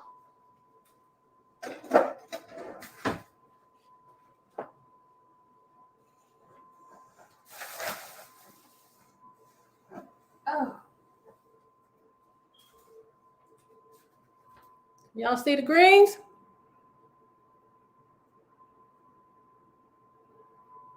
Ready to go. All I need is some cornbread. And I mentioned yesterday about decolonizing your plate.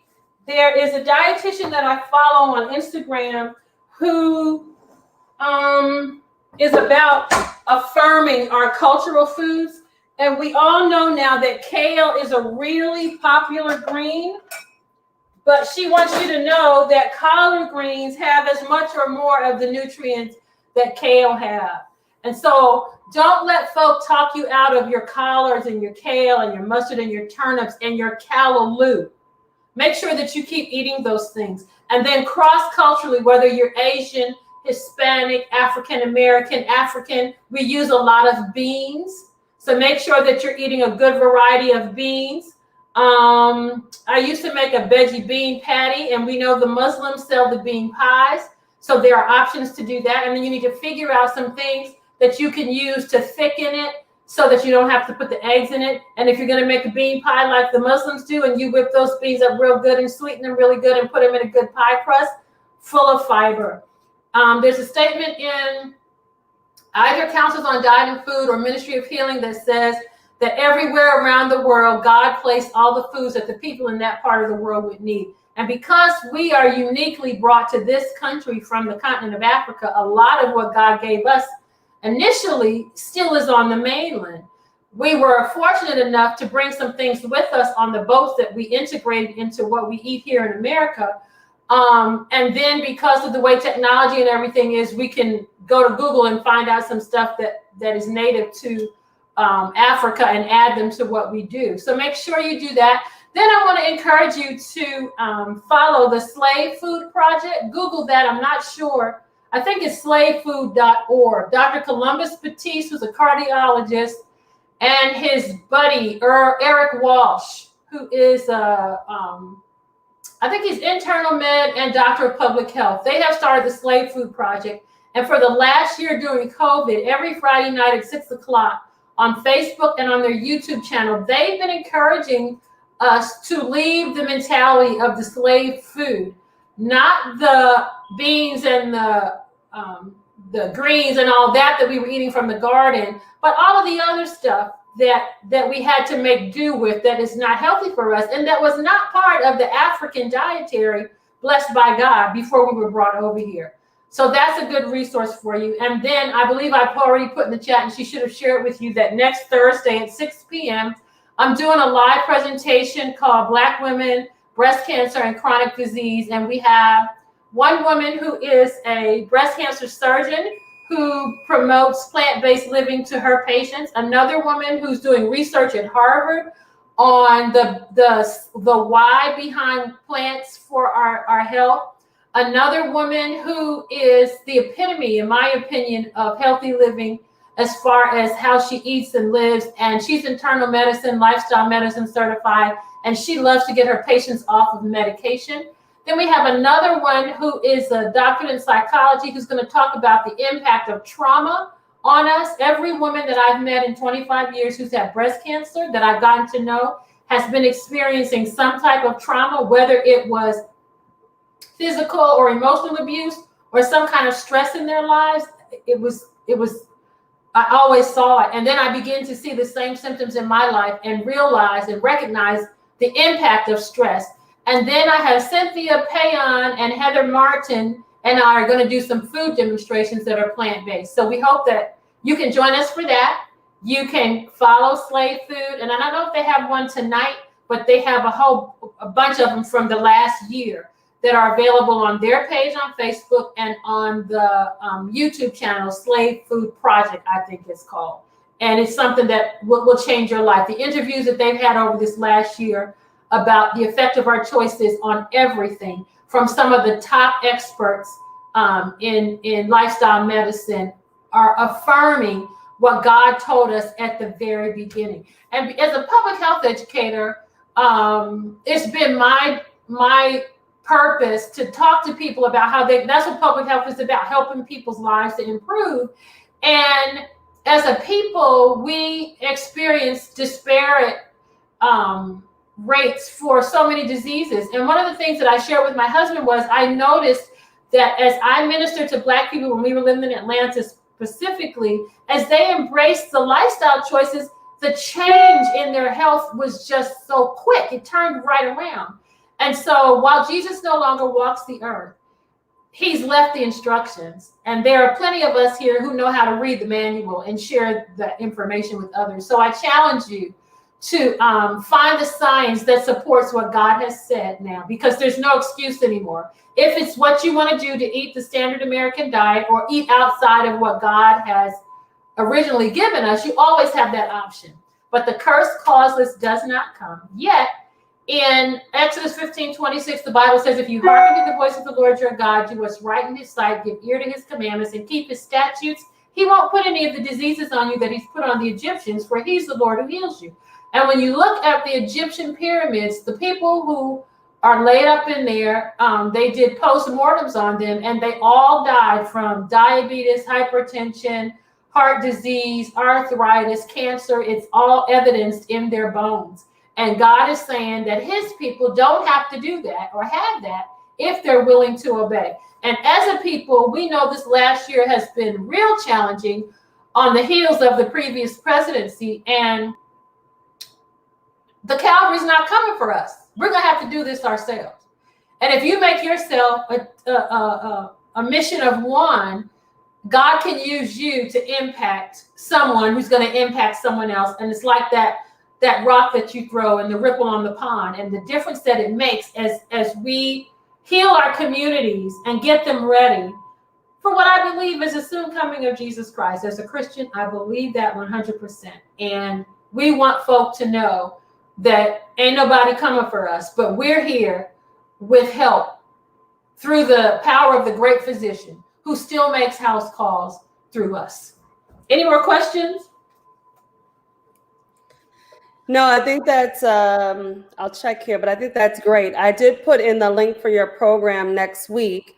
And I also wanted to let people know that we here at Lake Region have been doing a lot of educational sessions. So please check out the Lake Region YouTube page. We did a program earlier this year with Milton Mills and some other people about health. Oh, that looks awesome. That looks so good.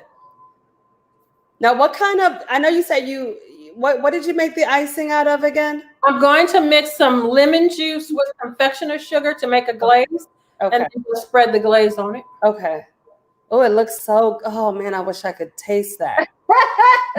Y'all have the recipe. I think maybe what I'll do, I'll see if I can post some pics on Lake Region's page. Will they allow me to do that? We'll see. Okay, I'll try and post pics of some of the finished dishes on Lake Region's page so everybody can see that. Okay. Any more questions? We're waiting to see what this macaroni and cheese looks like. Yes, we want to see what that macaroni and cheese looks like. Denise Robinson said that pound cake looks perfect, and it does. It looks absolutely awesome. I'll have to buy me a bundt cake. I don't have one of those bundt pans. Do you have layer pans? I do have a layer pan. You can make 2 layers out of it. Well, that's true. Because people now are doing this naked cake thing, so you can make 2 layers and put the glaze between it and then pour the glaze on the top. That's a good idea. Yeah. But yeah, if you want to invest in one, do invest in one. And you can make it, get two actually, because you can make 2 cakes at a time. Mm-hmm. And so you can make, like, usually I'll do a lemon and then I'll do an almond. An almond cake? Uh-huh. Oh, okay. So instead of putting lemon flavoring in it, I'll put almond flavoring in it. Oh, okay. I take sliced almonds and put it over the batter. Mm. So as it bakes, the almonds have baked onto the cake, and then I put the glaze on top of that, and it almost looks like a bear claw. Mm. Yeah. Okay. Milton Mills has been to our home eating, and he's like, "You wrong for this, girl. You wrong for this. You wrong for this." But it should taste good. I mean, the path to obedience is challenging because it goes against our will. That's where the challenge is. But the benefits to obedience, it outweighs everything. You cannot be obedient. You can't. It is. And I think the way that I tell people that when you're eating differently, if you've been eating things that are really fatty, a lot of sweet and salty, you have to give time for your taste buds to adjust, but they will adjust quickly. You'll find yourself loving things that you thought you hated before. And then also the benefit of the way you feel. You feel so much better right away. We have relatives and they always get on me about this, but the first thing that they notice is a change in their bowels right away. Right. It's like, okay, we're going to Donna's house, so you know what's going to happen. And that is something that you don't think about because you're trying to get your pressure down or get the tumor to shrink. And the very first thing that happens, obviously, is that your transit time becomes much shorter because all this fiber is in there. And then a lot of times people who move to a plant-based diet are complaining because they're getting gassy and everything. Well, that's because your intestines haven't worked in years. And now they're down there working. So you want to exercise and you want to drink plenty of water till they get accustomed to it. And when I went to Wildwood, first thing in the morning, I'm trying to lay there and get some extra sleep. And I couldn't because my bowels were working and I had to jump up and go to the bathroom.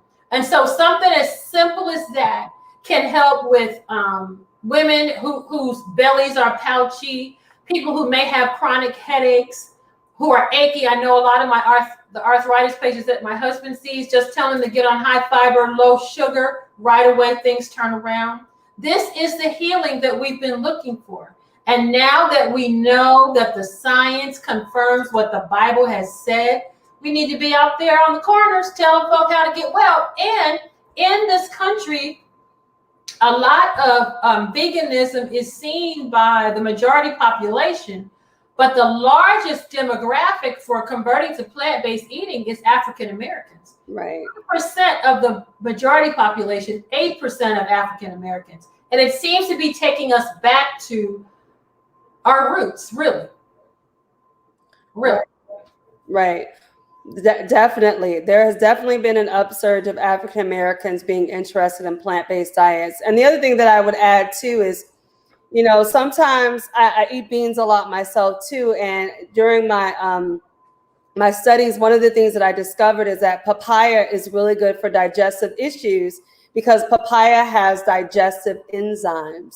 So eating papaya. So this week I've been eating papaya all week to help my gut do well. And so that's something that is helpful too if you're having gut issues. Someone also said that Joyce said that she called people are calling places and trying to find these products. And she called it in Indianapolis and they don't have it. I would suggest maybe looking on Amazon. Do you think that would be a good place, Donna? To find the Asian meat? Yes. Some of them would have it. The brand name for this,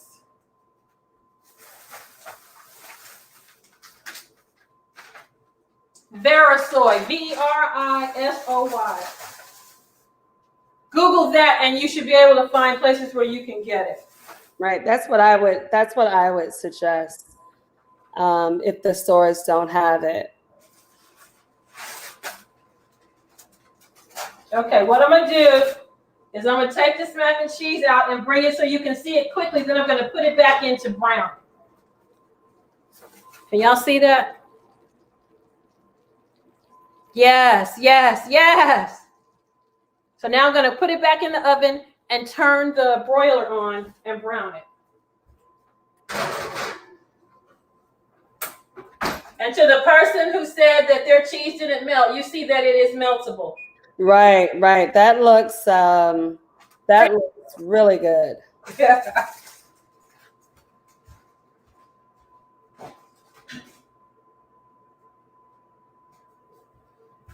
And what you use the Via Life for that?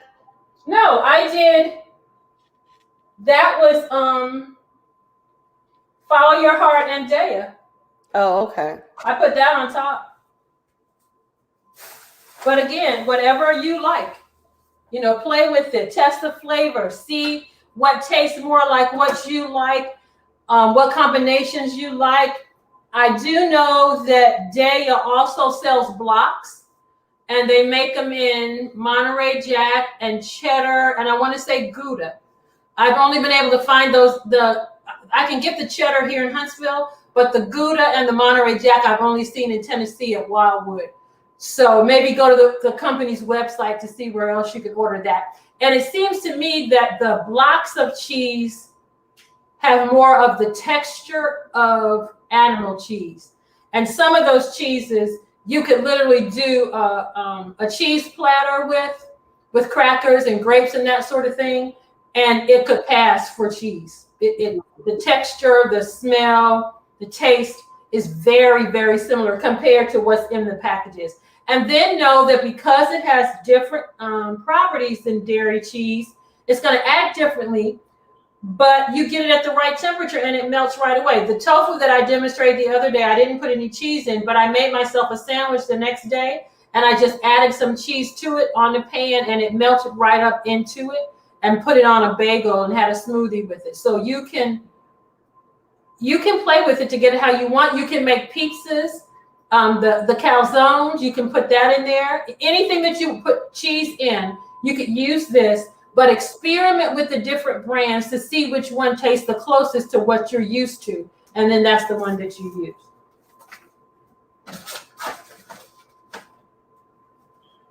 Another question? We wrote today. Oh, Joyce asked, can you spell the name of the brand again? Of the cheeses or of the chicken? I think it's of the chicken. Okay. V as in Victor, Erisoy, Very Soy. There's a company in California, and if Pam is managing the store, she should be able to order the institutional size bags and the small bags. Yeah, I've had that brand before. I just Googled it and it said where to buy, and it's telling me where to buy it in Huntsville. So your phone is probably primed for the community that you live in. Just put in Verisoy where to buy, and then further down the page it says Veggie USA, VEGEUSA.com, and Verisoy is one of their brands. Veggie USA is out in California, not far from where my cousins live, and they can get the stuff there. But I'm seeing it here on Instacart.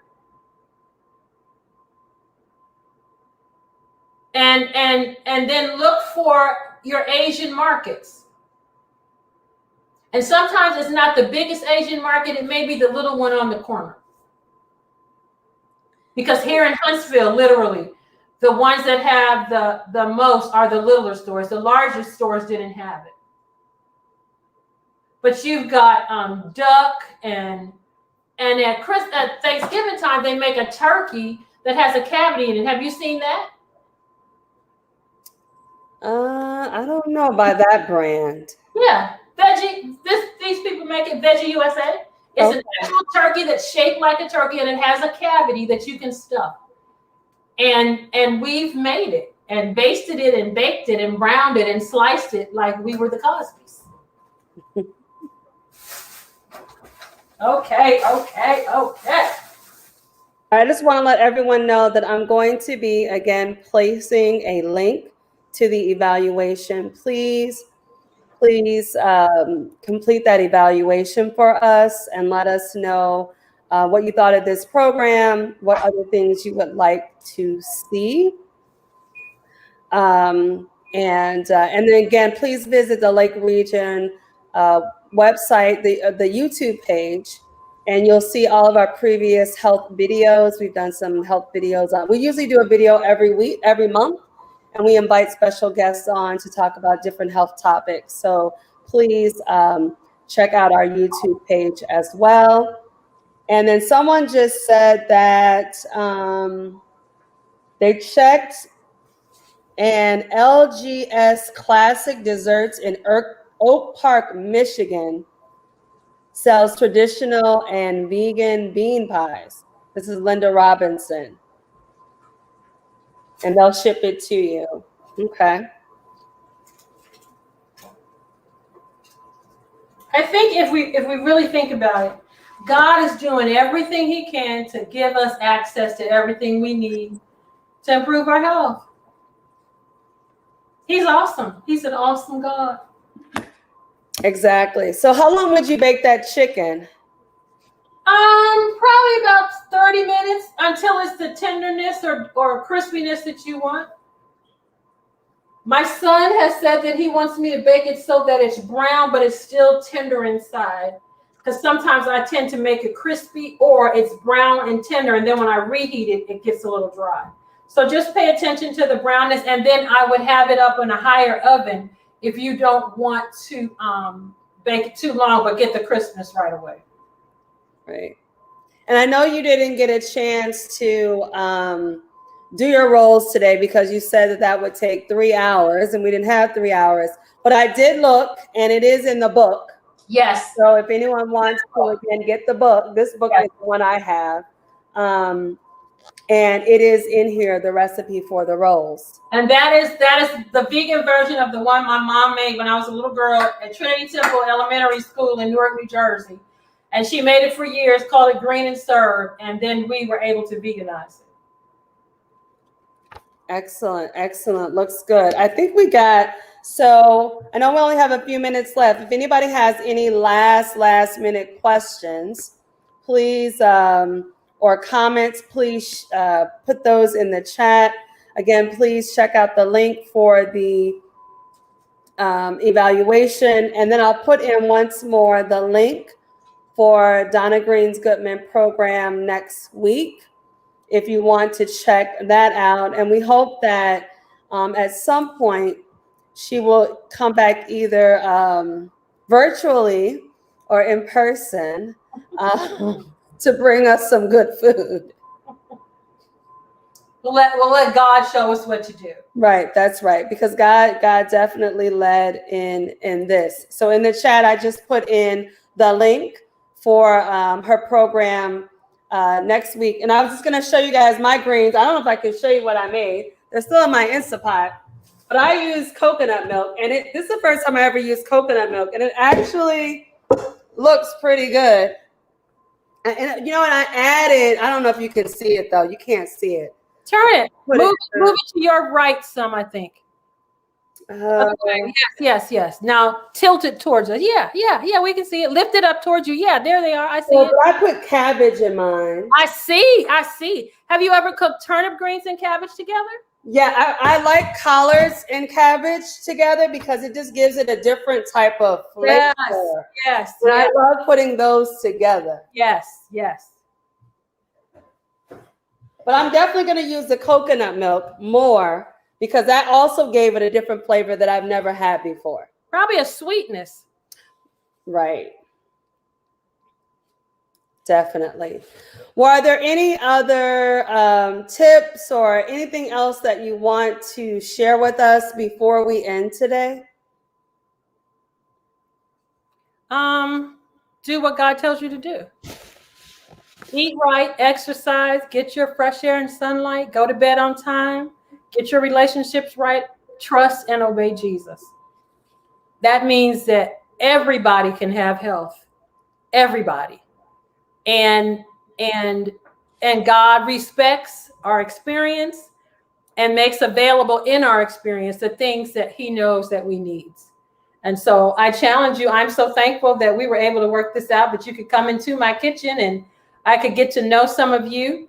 And I hope that you decide to do this. Just start on your journey to better health and never look back. And then you can be the hands for Doc across Lake Region Conference. Right. Pamela Lindsay says, you have really inspired me. Thank you. Good. Praise God. Yes. Plant-based Karen says, everything looks so tasty. Good. I'm going to see if I can post the pictures on Lake Region page on Facebook. Right. And Denise Robinson says, this has been very, very good. Thank you so much. Thanks, Pam. Tell my friend Pam Daly now to hook y'all up. And listen, I'm going to be in touch with you, Doc, because I need some of that black pepper.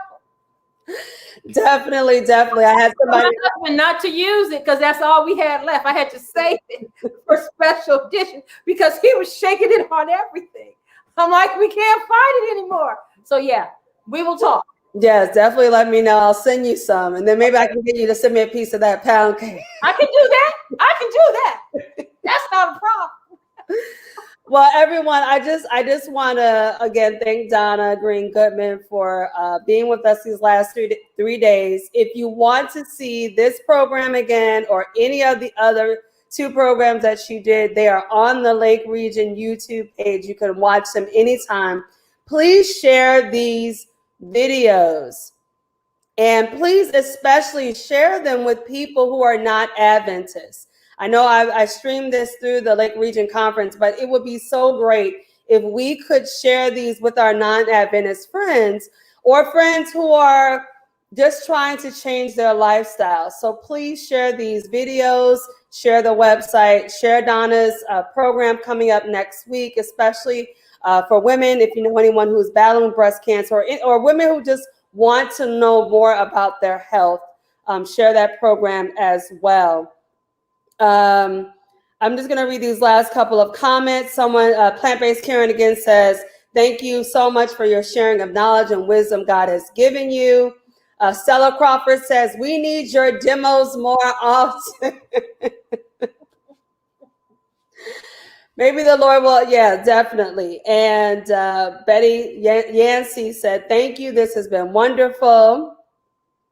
And somebody said, try sauteed rice cauliflower in your greens. I don't know if I'm ready for that yet.